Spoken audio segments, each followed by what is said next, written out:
जैसे ओवैसी को कहा जाता है कि ओवैसी हर जगह जाते हैं, मुस्लिम वोट का डिवीजन कर देते हैं। ठीक है, आपको भी वैसे ही पेंट करते हैं, खासतौर पर बहुत- बीएसपी वाले बहुत अच्छी कि बात देखिए जी ये बांट देते हैं, दलितों को बांट देते हैं, तो ये फिर गरीबों को बांट देते हैं, पिछला बहुजनों कुछ को बांट देते पिछला हैं। लोगों ने कहा चंद्रशेखर ने दलित मूवमेंट को हाईजैक कर दिया, ये तो प्लांटेड बंदा है, किसने प्लांट किया है? पति जी को मनुवादी मीडिया ने बिल्कुल नहीं दिखाया, बहुत अच्छी बात है। राम जी ने नहीं दिखाया, चंद्रशेखर छाया रहता है तो बड़े इससे- बड़े कॉर्पोरेट चैनलों पर। अच्छा, इससे तकलीफ क्या है? मायावती जी ने जब आप आए, उन्होंने कहा ये बीजेपी का एजेंडा है, कभी कांग्रेस कभी बीजेपी, आपके ऊपर सीधे एलिगेशन लगाए। मायावती जी के बाद उनकी पार्टी में सेकंड लाइन लीडरशिप कौन है? आप मुझे बताओ। आप भी कहते हो कि सारे बहुजन इकट्ठे हो जाओ, जी, तो मायावती और आपके डिफरेंस क्यों दूर नहीं हो सकते? आप तो भुआ कहते हैं उनको। कैसे दूर कर सकते हैं? आजकल जो 15 फिल्म बनी, उसमें बहुत सारी कहानी है। फिल्म में ये भी दिखाया गया कि आपका इश्क होता है, फिर शादी होती है उसमें तो क्या है, जिंदगी भी ऐसी है जैसे दिखाई गई फिल्म में? आज भी इश्क चल रहा है, लेकिन अब इश्क जो है वो मूवमेंट्स है। जो फिल्म में दिखाया गया वो जिंदगी में है? आपकी अरेंज मैरिज हुई या लव मैरिज हुई? गवारा तिहाड़ में आप भी रहे हो, तिहाड़ में जी, कैसे देखते हैं पंजाब को, आप सिखों को, पंजाब को, अपनी पार्टी को वहाँ पर, और ये जो सारी इशू चल रहे हैं? संत जी कहते हैं कि सिर्फ सांसों का रुकना मौत नहीं होती, इसका जमीर मर जाता है, वो भी मर जाता है। बंदी सिंघों की वो सजा लगभग पूरी हो चुकी है। मेरी ये मांग है सरकार से कि जिनकी सजा पूरी होगी, जिन्होंने इनका जो अपराध कोर्ट ने जो सजा तय कर दी और उनकी पूरी हो चुकी, तो अब सरकार को उनको रिहा करना चाहिए। अगर सरकार ऐसा नहीं करती और उनके पक्ष में कोई भी मूवमेंट होती है तो मैं उसके समर्थन में जाऊंगा। शिक्षा पर बहुत डॉक्टर साहब ने कहा शिक्षित हो, सबसे पहले शिक्षित हो, लड़ो। आपको लगता है ये और कम्प्लेक्स हो गया जब से हमारी सोसाइटी डेवलप हुई है, शिक्षित हुई है, समाज और जातिवादी हो गया? जब 1% लोगों पे 40% वेल्थ होगी, यानी कि आर्थिक गैर बराबरी होगी, एक तरफ लोग पे खाने को रोटी नहीं है और एक तरफ लोग जो हैं दोनों हाथ से लुटा रहे हैं। हमें अछूत कह के अपने इस व्यवस्था से हमें बाहर कर दिया, सारे अधिकार हमारे चिल्ले वो इतनी जल्दी एक्सेप्ट नहीं करेंगे। अभी ये जो कॉम्प्लेक्स बनाया गया बांटने के लिए बनाया गया। हमने चीज़ों को समझा कि पुरानी मूवमेंट में क्या गलती है और दुश्मन क्या चाहता है। जो दुश्मन चाहता है वो हम नहीं करेंगे, लेकिन जिस चीज़ से हम लोग ताकतवर होंगे वो हम कर रहे हैं। अंतरजातीय विवाह जो अपर कास्ट करते हैं वो तो उसका बहुत सारी चीज़ें आती हैं हमारे सामने।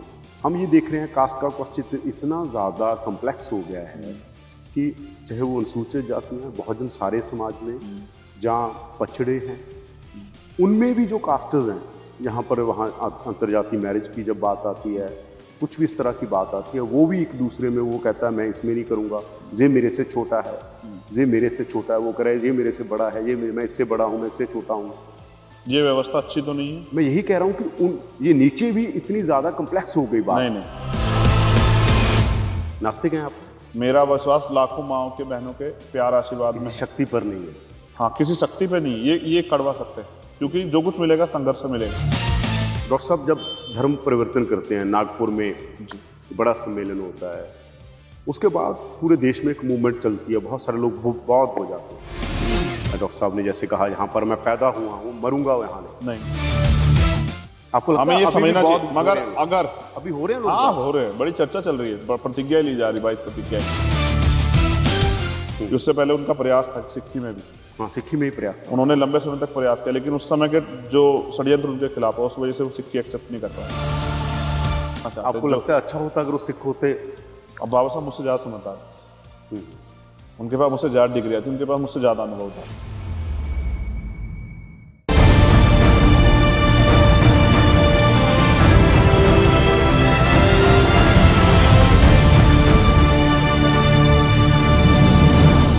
डॉक्टर अंबेडकर ने कहा था हर राजनीतिक क्रांति सामाजिक क्रांति से होके गुजरनी चाहिए, पर नेहरू से लेकर मोदी तक दलितों के लिए देश में कुछ नहीं बदला।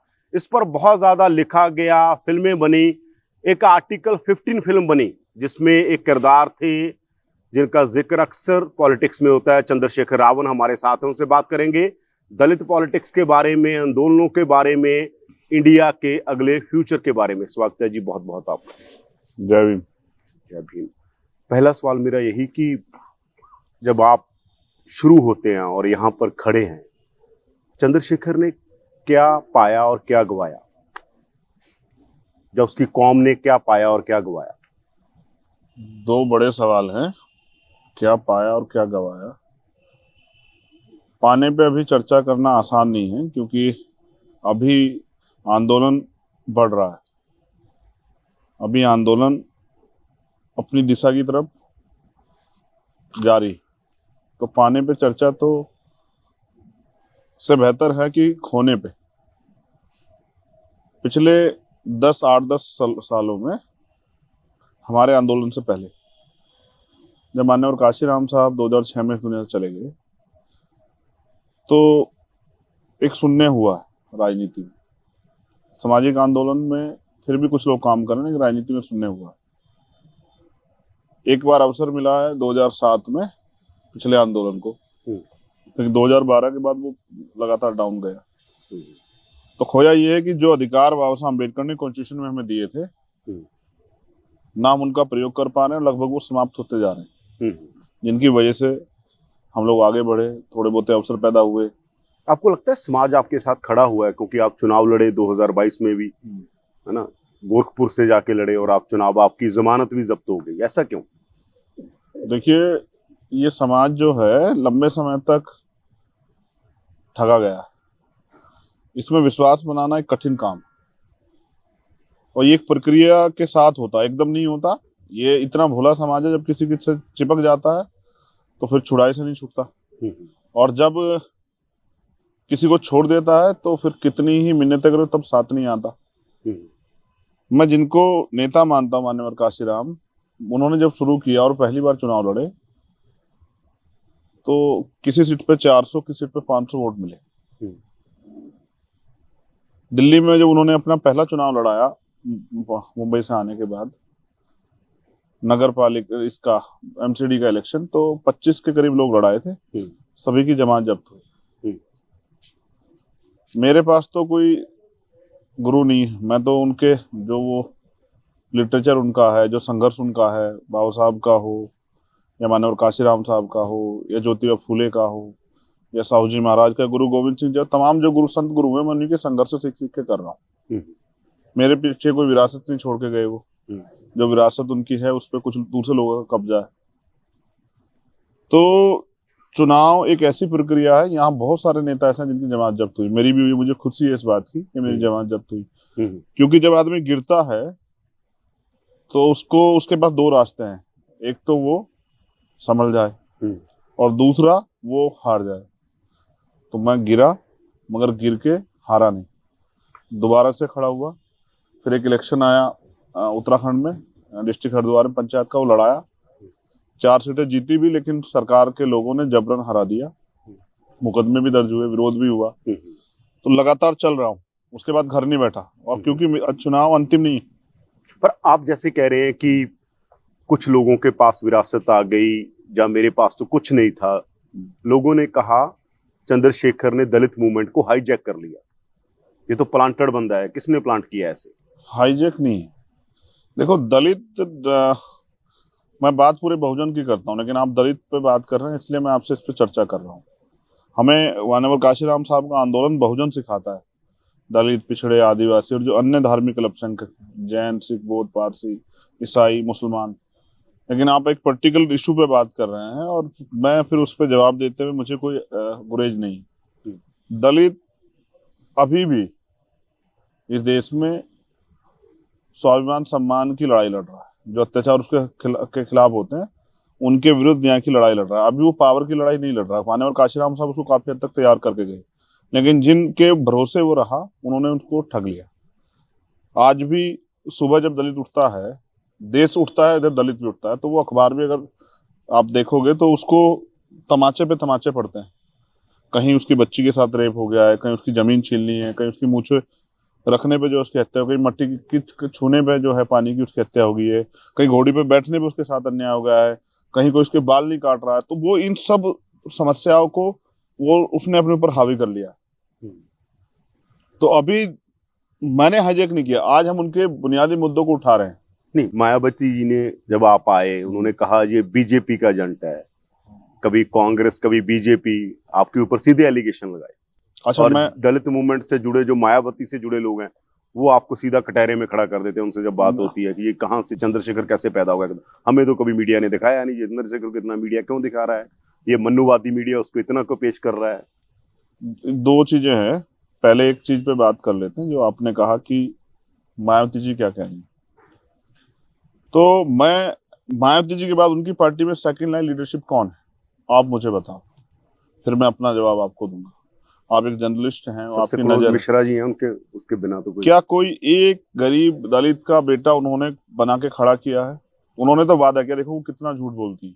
उन्होंने वादा किया कि मेरा जो उत्तराधिकारी होगा वो दलित समाज से होगा, लेकिन मेरे परिवार से नहीं होगा। आज उनका पूरी पार्टी उनके परिवार के आसपास घूमते नजर आ रही उनका है। भतीजा। उनके जितने भी काम करने वाले लोग जो काशीराम आंदोलन में जुड़े रहे, जिन्होंने मेहनत की, जिन्होंने जूते गिरे, जिन्होंने मार खाई झंडा लगाने पे, झंडा ढोने पे, जिन्होंने दीवारें लिखी, आज वो लोग कहाँ हैं, कहाँ गायब हो गए? जिसका भी नाम आता है उसको बहन जी बाहर निकाल देती है। उन्होंने क्या कहा? उन्होंने मुझे एजेंट कहा, लेकिन मैं ये बात रखना चाहता हूं। आप ये बताओ, क्या मैंने बीजेपी के साथ कोई अलायंस किया? जबकि मायावती जी के नेतृत्व में 3-3 बार बीजेपी से अलायंस हुआ। क्या मैं नरेंद्र मोदी के लिए वोट मांगने के लिए गुजरात गया, वो भी दंगे के बाद, जब माइनॉरिटी के लोगों के साथ इतना अत्याचार हुआ? मैं तो नहीं गया। वो दूसरी पार्टी का एजेंट मुझे बताती है। 10 साल सेंटर की सरकार उनके समर्थन चली, कांग्रेस की, दिल्ली की सरकार। राजस्थान में उनकी सरकार बनी बीएसपी की मदद से। मध्य प्रदेश में भी कांग्रेस सरकार बनी बीएसपी की मदद से। मैं कैसे एजेंट हूं? पर अगर ये अपने लोगों की, जैसे ओवैसी को देखा जाता है वैसे आपको पेंट किया जाता है कि जैसे ओवैसी को अभी कहते हैं ना, आगे मोदी बढ़ते को हैं, फायदा होता है। अभी आगे बढ़ते हैं, दूसरे टॉपिक पे उसके बाद आते हैं, पहले इसको पूरा कर लेते हैं। तो मैं लगातार, जब से मुझे लोगों ने जाना तब से मैं लड़ रहा हूं। उससे पहले भी मैं अपनी पाठशालाएं चला रहा था, लगातार चला रहा था। मेरी हजारों पाठशालाएं बंद कराई गई जब मुझे जरूरत थी उन नेताओं की, जिन वास्तविकता में, जैसे एक आम जनता में जिनकी जरूरत होती, जब उनके साथ कोई अन्याय हो, तब वो नेता मेरे ऊपर आरोप लगा रहे थे। कोई एक आरोप कहीं सिद्ध नहीं होता है, लेकिन ये क्यों कहा जा रहा है मेरे खिलाफ? क्योंकि जिससे कि जो लोग मेरे साथ जुड़ रहे हैं या जुड़ना चाहते हैं, जो इस आंदोलन में, विचार का आंदोलन जो है, बाबा साहब अम्बेडकर माननीय काशीराम साहब का, फूले साहब का, जो इसमें आस्था रखते हैं, उनको किस तरह से भ्रमित किया जाए, ये एक षड्यंत्र है। अब वो भी अपना दल चला रही है, हम भी अपना दल चला रहे हैं। अब जनता पे विकल्प है, जो अच्छा काम कर रहा हो, जो सही रास्ते पे हो, महापुरुषों के विचार पे हो, जनता उसके साथ खड़ी हो। ये कहा जाता है ना कि जैसे आप भी कहते हो कि सारे बहुजन इकट्ठे हो जाओ जी, तो मायावती और आपके डिफरेंस क्यों दूर नहीं हो सकते? आप तो भुआ कहते हैं उनको, कैसे दूर कर सकते हैं? आप जैसे और आप मैं कह रहे हो बैठे कि हैं, और लोग सारे इकट्ठे हुए, आप और मैं बैठे हैं, हम लोग बातचीत करते हैं। उनका ट्रैक रिकॉर्ड देखिए ना आप। उनका समाजवादी से अलायंस हुआ, आज उनके लोग वो, और जैसे ही मैं समाजवादी के करीब उनसे बातचीत करता नजर आता हूं, तो वो उनके लोग बड़े पैमाने पर, उनके नेता भाषण देते हैं कि ये पार्टी आरक्षण विरोधी है, प्रमोशन विरोधी है। मगर अगर कभी वो कहते हैं कि इन्होंने जो है, जब मैं जैन जी के साथ नजर आता हूं, तो देखिए वो उनके लोग कहते हैं कि गांव में हमें परेशानी होती है, इस समाज के लोग करते हैं। लेकिन मैं पूछना चाहता हूँ, 2019 में मायावती जब उन्होंने उन्हीं दलों से गठबंधन किया, तब कोई परेशानी क्यों नहीं आई? मैं तो वही कर रहा हूँ जो बहन जी पहले दोहरा चुकी। मैं बहुजन समाज को एकजुट करना चाहता हूँ। बढ़ता है, मतलब ये मैं जो कह रहा था कि जैसे ओवैसी को कहा जाता है कि ओवैसी हर जगह जाते हैं, मुस्लिम वोट का डिवीजन कर देते हैं। ठीक है, आपको भी वैसे ही पेंट करते हैं, खासतौर पर बीएसपी वाले, बहुत अच्छी कि देखिए जी ये बांट देते हैं, दलितों को बांट देते हैं, तो ये गरीबों को बांट देते हैं, बहुजनों को बांट देते हैं। पिछला कुछ डाटा होगा आपके पास? जैसे अभी मैं तो नहीं लड़ा हिमाचल में, तो बसपा को कितना वोट आया? मैं तो नहीं लड़ा, तो इसका मतलब वहां का बहुजन इनको ही वोट दे रहा हो, कमजोर तबका, दलित भी और सब चीजें। तो वहां तो इनको 0.38% वोट आया। मैं तो गुजरात में लड़ा, वहां इनको 0.50 करीब वोट आया। ये दोनों स्टेट में तो मैंने जाके बांटा नहीं किसी को। तो इसका मतलब बाकी लोग तो इनको ही वोट दे रहे होंगे। इनकी वहां समाज की आप चेक करोगे ना, गुजरात में 18-20% शेड्यूल कास्ट है। आप हिमाचल में चेक करोगे, इतना ही शेड्यूल कास्ट है, और इनको वोट मिला 1% से भी कम। यानी कि वो लोग इनमें आस्था नहीं रखते हैं, इन पर भरोसा नहीं करते। अब मैं एक और चीज पे आता हूँ, इस पे भी मैं बात करूंगा, जो आप कह रहे हैं कि लोग क्या कहते हैं। मैं लोगों की थोड़ा सुनूंगा, मेरे पास सुनने के लिए अपने महापुरुष है, मैं उनकी सुनता हूँ, और जो लोग हमारे साथ काम कर रहे हैं उनकी सुनते। आज भीम आर्मी, आजाद समाज पार्टी के बैनर पे लाखों लोग काम कर रहे हैं। ये संविधान का भी अपमान है इस तरह की बातें करना। भाई आज जनता विकल्प है, वो विकल्प मिला है। आप पहले मजबूर थे कि भाई चाहे वो अच्छा प्रत्याशी भेजे, बुरा भेजे, चोर भेजे, डकैत भेजे, लुटेरा भेजे, रेपिस्ट भेजे, उसको वोट करनी थी। अब लोगों पे चुनने के लिए ऑप्शंस है और इससे कंपटीशन बढ़ा है। जो लोग कभी कभी कहीं नहीं जाते थे घटनाओं पे, आज वो जाते हैं, आज वो बात रखते हैं, आज वो तमाम तरह की चर्चा करते हैं। आपने कहा मीडिया मुझे बहुत दिखाता है, वो कहते हैं, बीएसपी वाले कहते हैं कि मायावती जी को मनुवादी मीडिया ने बिल्कुल नहीं दिखाया, बहुत अच्छी बात है। राम जी ने नहीं दिखाया, चंद्रशेखर छाया रहता है तो बड़े बड़े कॉर्पोरेट चैनलों पर। अच्छा, इससे तकलीफ क्या है? मेरा कोई ट्वीट शायद मीडिया ना दिखाए, जब कोई शेड्यूल दलित समाज का इश्यू होता है या कोई किसानों का इश्यू, जब मैं संघर्ष करता हूँ सड़क पे आगे, तब वो दिखाते हैं। लेकिन उनके तो हर एक ट्वीट दिखाती है मीडिया। आप उनके कोई ट्वीट एक देख लो जिसकी खबर ना बनती हो। और मैं कह रहा हूँ ये स्पेस मैंने बनाया है ना अपनी मेहनत से। आज अगर मैं नेशनल उस पर पहचान रखता हूँ या टाइम्स मैगजीन में मुझे अवसर मिलता है, तो ये मैंने अपनी मेहनत से कमाया ना। हमारे भीम आर्मी के कार्यकर्ता जो खून पसीना लगा, जेलें काटी, मुसीबत, उसकी वजह से वो किया ना। एक गरीब का बेटा जब आगे बढ़ा तो लोग चुप रहा है ना। मैं ये कह रहा हूँ आप पे तो इतने साधन है, आपकी पार्टी क्यों कामयाब नहीं हो रही है? क्यों आप उत्तर प्रदेश में एक सीट पे आ गए? क्या बीएसपी का बदल आपकी पार्टी आजाद समाज पार्टी होगी? सच जानना चाहते हो ना, तो मैं उन पर चर्चा नहीं करना चाहता। वैसे मैं पूछ रहा हूँ, नहीं, मैं उनका नाम भी लेना नहीं चाहता। कारण है, जब मैं आपसे बैठ के उनको डिस्कशन कर रहा हूँ ना, तो वो इस चीज को ये करेंगे कि देखो हमारी बुराई कर रहे हैं, और किसी की बुराई करके मैं आगे नहीं बढ़ सकता, ना हमारा आंदोलन आगे बढ़ सकता। हम तो लोगों को जोड़ रहे हैं। पहले हम बहुजन समाज बना रहे हैं, कमजोर तबका जिनको नकार देगा। आज जिनके अधिकारों को बीजेपी की सरकार, जो आरएसएस की, वो डकारना चाहती है, लूटना चाहती है। क्या बहुजन राजनीति का अगला सेंटर आजाद समाज पार्टी होगी? क्या आप उसका केंद्र बिंदु होंगे? मैं अपने मुंह से आपकी पार्टी होगी? हाँ, मैं बिल्कुल कह दूं, विचारों के आधार पे सबसे बड़ा केंद्र आजाद समाज पार्टी होगी। इस बात को आप नोटिस कर लो।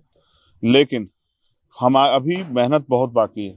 मैं अपने सभी साथियों से अपील करता रहता हूँ लगातार कि जाके गांव में काम करो, लोगों को समझाओ, लोगों को जोड़ो। क्योंकि देखो हमारे लोग इतने भोले हैं कि जो बीजेपी इनको नुकसान पहुंचा रही है, इनके हक अधिकार छीन रही, इनका आरक्षण छीन रही है, हाथरस जैसी घटना में न्याय नहीं देती, उन्नाव जैसी घटना में न्याय नहीं देती, सहारनपुर में इतना बड़ा अत्याचार होता है, लोगों को जिनके साथ अत्याचार हो उनको ही जेल भेजने का काम करती। हमारे लोग कभी कभी उनके पास भी खड़े हुए नजर आते हैं, तो हमारे लोग सीधे, हम उनको अभी समझा रहे हैं। जैसे आज मतदाता दिवस, अगर हमारे लोगों ने अपनी वोट की वैल्यू समझी होती और अपने महापुरुषों के जो नारे हैं, उन्होंने कहा वोट हमारा राज तुम्हारा, नहीं चलेगा नहीं चलेगा, अगर इस बात को हमारे लोगों ने समझ लिया होता, और अगर ये पिछला आंदोलन सबको यूनाइट रखने में कामयाब हो गया होता, तो शायद मेरे जैसे लोगों के लिए स्पेस नहीं होता। उन्होंने काम करना बंद किया। एक झूठ आप भी बोल रहे हैं, आपको भी इसमें सुधार करना चाहिए। मेरे आंदोलन से पहले एक पार्टी बनी है, उसकी पंजाब में भी सरकार बन गई है, उसकी दिल्ली में भी सरकार बन गई है, वो गुजरात में भी उन्होंने 12-13% वोट लिया। बहुजनों का वोट इस देश में 85% है, और जिनके जो इस लंबे समय राजनीति कर रहे हैं उनका 15% वोट है। उनकी 3-3, 4-4 राष्ट्रीय पार्टी है, उनकी बीजेपी है, उनकी कांग्रेस है, उनकी लेफ्ट है, अब ये जो नई पार्टी आ गई आम आदमी पार्टी, ये उनकी पार्टी है। उनके लोग नहीं रोते हैं कि भाई हमारा वोट बट रहा है, हमारा वोट बट रहा है। और हमारे लोग जिनका 85% वोट है, वो रो रहे हैं कि हमारा वोट जाएगा, बढ़ जाएगा। देखो हमारी सोच कमजोर हो गई। जब बटा हुआ था सब कुछ, जब मैंने अपने आंदोलन शुरू किया भीम आर्मी का, तब हमारे 1200 कुछ संगठन रजिस्टर्ड थे, जो बाबा साहब अम्बेडकर के नाम पर रजिस्टर्ड थे। लेकिन रजिस्टर्ड करके वो काम नहीं कर रहे हैं, तो क्या फायदा? बीजेपी आज हमारे अधिकार छीन रही है, और जो दल जिनको लड़ाई लड़नी चाहिए बीजेपी के खिलाफ, वो नहीं लड़ रहे हैं। तो जनता, अगर ये लड़ाई भी आप सोचो मैं लीड कर रहा हूँ, जो लड़ाई मुझे लड़नी चाहिए, अगर वो आम गांव में रहने वाले कमजोर व्यक्ति को, दलित समाज के व्यक्ति को या माइनॉरिटी के व्यक्ति को लड़नी पड़ रही है, तो फिर मेरा क्या फायदा? फिर मेरी क्या जरूरत है उनको? अगर वो लड़ाई वो खुद लड़ रहा है, अगर न्याय के लिए उसको धरना देना पड़ रहा है, तो फिर मेरी क्या जरूरत है? तो नेता का काम होता है कि वो समाज के सुख दुख में साथ रहे, समाज की लड़ाई को लड़े, और जो वो दूर से भी देख रहे कि कहां से ज्यादा नुकसान होने वाला है, कौन कर रहा है, और वो उसके लिए समाज को तैयार करे। कौन का तैयार कर रहा है? ये तैयार करने का हम कर रहे हैं। इस देश में जब किसानों के साथ अन्याय हुआ, आप बताओ कोई नेता गया क्या? किसानों के आंदोलन में हम खड़े थे, उनके साथ कंधे से कंधा मिला के। हमारे लोग जेल गए गाजियाबाद में, हमारे लोग बॉर्डर पे गए, हमारे लोगों ने उस प्रोटेस्ट में पूरी जो है दमखम से हिस्सेदारी की। जब उन्होंने भारत बंद बुलाया, तो हम लोगों ने भारत बंद में शामिल हुए हम लोग। जब यहाँ CAA NPR NRC का मुस्लिम भाइयों के खिलाफ जब वो आया, जबकि वो था बहुत पूरे कमजोर वर्ग के खिलाफ, एक नेता नहीं गया, सब लोग डर रहे थे अपने वोट का नफा नुकसान, तब मैं जाके लड़ा। तो मैं तो इन लोगों को जोड़ रहा हूँ। आज जब मजदूरों की लड़ाई की बात आती है, जब कहीं किसी फैक्ट्री में अन्याय होता है, किसी के साथ कोई दुर्घटना हो जाती है, वो सबसे पहले भीम आर्मी को याद करता है। आज गांव देहात में अगर कोई ताकतवर सामंतवादी व्यक्ति किसी गरीब की जमीन, जोरू या उसके धन के बारे में उसको लूटने की सोचता है या उसको परेशान करने की, तो करने वाले के दिमाग में भी ये है कि चंद्रशेखर आके लड़ेगा इनकी तरफ से। आज एक विश्वास पैदा हुआ, वो काम से पैदा हुआ है। क्या आपको क्या लगता है, जो जब आपने बनाई भीम आर्मी, जो तब रिस्पॉन्स था, उसके बाद जैसा रिस्पॉन्स मिलना चाहिए था वैसा मिला? क्योंकि लगता है वैसा नहीं मिला जिस तरह का रिस्पॉन्स आपको ओपनिंग में था। देखो, मैंने कुछ चीजों में बदलाव किया है, धीरे धीरे हम चीजों को सीख रहे हैं। जो नौजवान, सबसे बड़ा फायदा ये हुआ, आप फायदा पूछ रहे थे ना, सबसे शुरू में सवाल आप कहे थे, एक फायदा सबसे बड़ा ये हुआ जो सब लोग नहीं कर पाए। जो नौजवान कैडर की कमी के कारण या अपने महापुरुषों के आंदोलन के में स्पेस ना मिलने कारण, प्लेटफॉर्म ना मिलने कारण, कहीं विश्व हिंदी परिषद, कहीं बजरंग दल, कहीं हिंदू युवा वाहिनी या किसी और संगठन में, वो संगठन जो उनका यूज करके उनको लड़ा के और उनको जो है कमजोर कर रहा था या उन्हीं के खिलाफ जो है उनके अधिकारों के खिलाफ साजिश कर रहा था, वो वहां से निकल आए। आज आप देखो, यूथ में अपने महापुरुषों के प्रति या उनके आंदोलन के प्रति जानकारी है और आज वो अपने अधिकारों के लिए लड़ रहा है। आज एक चंद्रशेखर को हर जगह जाने की जरूरत नहीं है। हमने लीडरशिप डेवलप की, हमने राजस्थान में भी लीडरशिप बनाई, हमने पंजाब में भी बनाई, हमने हरियाणा में भी बनाई, हमने यूपी में बनाई, उत्तराखंड में बनाई, हमने यहाँ तक बंगाल में, अभी मैं तेलंगाना से लौटा, तेलंगाना में, कर्नाटका में, दिल्ली में, महाराष्ट्र में, अभी 2 दिन पहले महाराष्ट्र से लौटा, महाराष्ट्र में हमने बड़े पैमाने पे लीडरशिप डेवलप की है और हमने अपनी मेहनत से इतना काम किया है कि आज शासन प्रशासन के लोग भीम आर्मी को पहचानते हैं। जहां जिस काम के लिए लोग करोड़ों रुपए की जो है एडवर्टाइजमेंट करते हैं, वहां भीम आर्मी के संघर्ष से भीम आर्मी पहचान, मजबूरी में जिनको आप मनुवादी मीडिया कह रहे हैं, उनको भी हमारी खबर दिखानी पड़ती है। हम काम इतना अच्छा करते हैं। मैं एक बार गया राजस्थान, 4 दिन तक सीएचए की भर्ती हुई थी वहां, लेकिन कोरोना के बाद उनको निकाल दिया गया। उन्होंने अपनी जान की बाजी लगा के सेवा की। मैं उनकी लड़ाई आंदोलन में शामिल होने गया, वहां की सरकार ने, कांग्रेस की, मुझे 4 दिन जेल में भेज दिया। अब आप बताओ, जिनकी लड़ाई में लड़ने गया और इतना बड़ा संगठन है, और जब हमारे लोग उसके विरोध में सड़कों पे आएंगे तो खबर नहीं बनेगी क्या? और अगर हमने अपनी मेहनत से मजबूर कर दिया इस देश के मनुवादी मीडिया को, चाहे वो हमारी छोटी सी खबर दिखाए, तो इसके लिए तो खुश होना चाहिए। आपको दुख होता है जब ये कहते हैं ये बीजेपी का एजेंट है, ये एजेंसियों का बंदा है, इससे फंडिंग कहाँ से हो रही है, तो आपको दुख होता है? आपके लोग कहते हैं, मैं इसलिए कह रहा हूँ। नहीं, मैं उनको कैसे अपने लोग कहूँ जो इस विचारधारा के प्रति, आपके समाज से तो हैं वो। मैं क्या कह रहा हूँ, मेरा तो पूरा बहुजन समाज है। देखो, कुछ लोगों की राजनीतिक मजबूरी हो सकती है, उनकी जो राजनीतिक रोटियां हैं वो कैसे सीखेंगी अगर वो किसी के ऊपर आरोप नहीं लगाएंगे। मैं फिर कह रहा हूँ आपसे, दुख होता है, लेकिन खुशी इस बात की होती है कि हमारा आंदोलन आगे बढ़ रहा है। और ये जो लोग आरोप लगा रहे हैं, कल आने वाले समय में जिस समाज की बात आप कर रहे हो, जब धीरे धीरे हमारा आंदोलन ताकतवर होगा और इससे और बड़े पैमाने पर लोगों का भला होगा, तो आप देखना यही लोग हमारी सबसे बड़ी ताकत बनेंगे। दुख इस बात से होता है कि वो अपने निजी स्वार्थ में हमारे आंदोलन को और उस आंदोलन में काम करने वाले लाखों लोगों को बुरा कह रहे हैं, जिसका अधिकार उनको कोई नहीं देता। आर्टिकल जो 15 फिल्म बनी, उसमें बहुत सारी कहानी है जी। उस कहानी के तब भी आप चर्चा में है, बहुत पूरे देश के जो नौजवानों ने जाना, नए लोगों ने जाना, बिल्कुल एलीट सर्कल ने जाना, उस ना वो रिलेट किया कि चंद्रशेखर उस फिल्म में भीम आर्मी का एक मेटाफरिकली जिक्र हो रहा है। वो कहानी कितनी आपके मतलब पास है? आपसे बात हुई थी तब ये फिल्म बनी या ऐसे ही बनाई उन्होंने? देखिए, मुझसे बात हुई उनकी, मगर मैंने उनको मना कर दिया। जो लोग जिनका पूरी फिल्म ही आप पर बनाना, जिनका आप जिक्र कर रहे हैं ना, उनको और दर्द हो जाता पेट में कि आज एक गरीब दलित नौजवान पे मूवी क्यों बन रही है, इस पे तो किसी और का कब्जा है, और अगर बननी भी चाहिए तो उनके उत्तराधिकारियों पे या पैसे वालों पे बननी चाहिए, तो उस पे क्यों बन रही है? वो बनी संघर्ष की वजह से। मैंने 16 महीने जेल काटी एक बार में, और 6x10 की एक कोठरी में 16 महीने अन्याय सहा, खून के आंसू रोए मेरे लोग, मेरे साथियों को पीटा गया, करंट लगाया गया, मैंने तमाम तरह के जुल्म सहे, बीमार होने पे 8 महीने दवाई नहीं कराई गई, परिवार से मिलने को रोक दिया गया। 2 अप्रैल का आंदोलन हुआ, मैं 8 दिन तक भूख हड़ताल पे रहा। मैंने जान को हथेली पे रख के इस लड़ाई को लड़ा। तो उनकी मजबूरी हुआ क्योंकि ऑडियंस बड़े पैमाने पे हमारे साथ है, तो उनको लगता है कि अगर इनकी बात होगी तो ऑडियंस देखेगी। वो जो मूवी बनी उसमें बहुत सारा हिस्सा जो है हमारे संघर्ष पे दिखाया गया, और बहुत सारा हिस्सा क्योंकि मैंने उनको मना किया इसलिए उन्होंने उसमें थोड़ा सा चेंजेस किया, लेकिन कुछ किस्से उसके सच्चे हैं।